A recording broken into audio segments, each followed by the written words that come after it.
Ma nourriture est de faire la volonté de mon Père. Voilà le saint désir de notre Seigneur qu'il voudrait nous communiquer. L'union des volontés. L'amitié entre les êtres en est une belle image. Deux désirs qui s'accordent presque spontanément. Presque, car bien souvent, cette spontanéité est plus rêvée que réelle.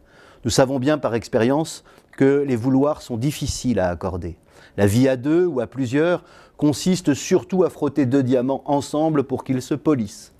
L'Esprit Saint, le saint désir de Dieu que Jésus veut répandre en nos cœurs, peut nous offrir en ce temps de carême plus de souplesse. Jésus nous rappelle aujourd'hui un moyen bien concret, l'obéissance aux commandements et surtout aux plus petits. Car si le diable se cache dans les détails, le soin accordé aux rites ou aux plus petits gestes de la vie quotidienne n'est pas forcément le signe d'une psychologie rigide, légaliste ou perfectionniste. Le rite a sa pédagogie divine. Sur des détails, a priori pas difficiles à accomplir, les rites nous apprennent à obéir à un autre que nous-mêmes. Ils éduquent la première des charités. La politesse, qui respecte les rites d'une nation ou d'une maison, signe le respect qu'on veut à l'autre. La vraie obéissance devrait s'habiller de la même délicatesse.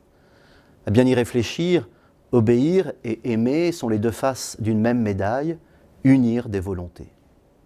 On n'oubliera pas évidemment que l'esprit qui accomplit les rites et nous conduit à une telle orfèvrerie est un esprit d'amour.